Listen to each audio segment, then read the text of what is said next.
John, Leapfrog is a way of thinking about the future in a way that is the opposite of being conservative. Instead of looking around to see what other people are doing to create the future, you figure out the easiest, quickest, fastest, cheapest way to create a better future, and then you leap ahead and do it. So it really means, Leapfrog really means to change the way you live in the present so you can create a desirable future very efficiently, very rapidly, and at very low expense. Well, a perfect example of leapfrog is what the Russians did to us in the space race back in the 50s. They just literally took all that publicity the United States was putting out about the Vanguard and just literally put a Sputnik in orbit, and then a dog in orbit, and then a man in orbit, and then another man and a woman in orbit. And then they flew bunches of them in separate spacecraft. And then they put the first Skylab or space station up, and then they landed on the moon, they landed on Venus.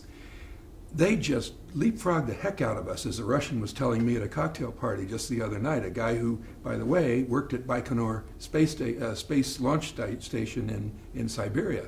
So that's an example of leapfrogging. Another way to leapfrog is just to say, I'm from a poor background, my English isn't very good because I'm from another country, but I'm going to learn English better than English-speaking Americans. I'm going to go to college and graduate school. I'm going to work very hard, and I'm going to beat the Americans at their own game. There are two examples of leapfrogging.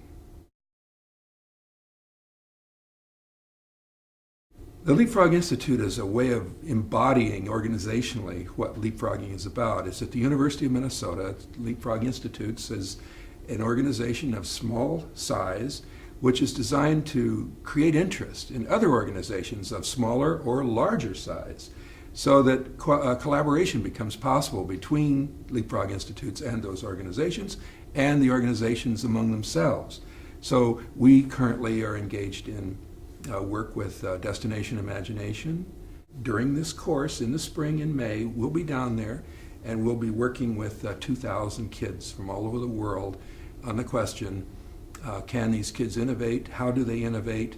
And can we do research on that and find out enough to publish the results to speed up the innovation process among kids?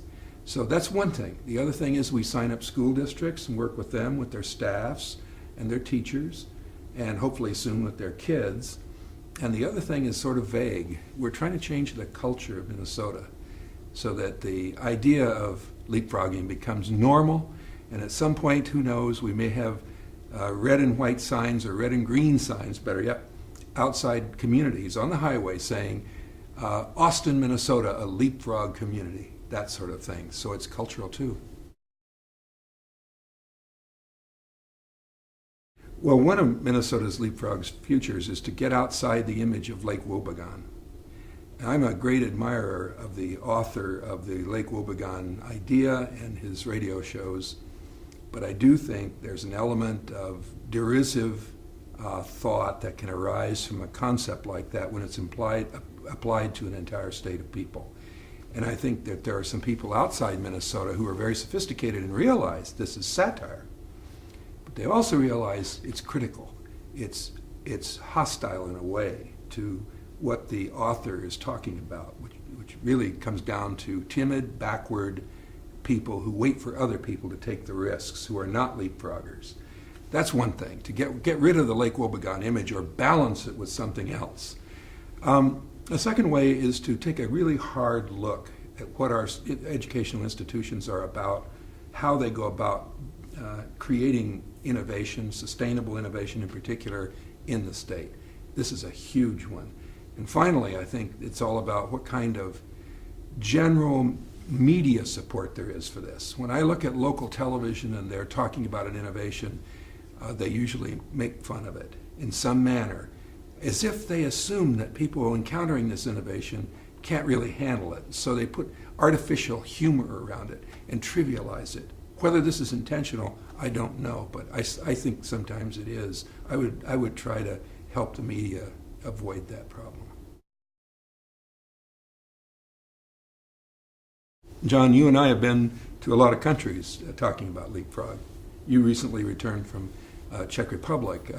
Both of us were in China and Mexico recently, and we've been in other countries talking about leapfrog. I think the danger for Minnesota and the United States is that a place like China, or maybe the majority of the European Union states, would adopt Leapfrog and take a quantum leap past us in the way in which they prepare human capital to create the future and do that through sustainable, world-class innovation.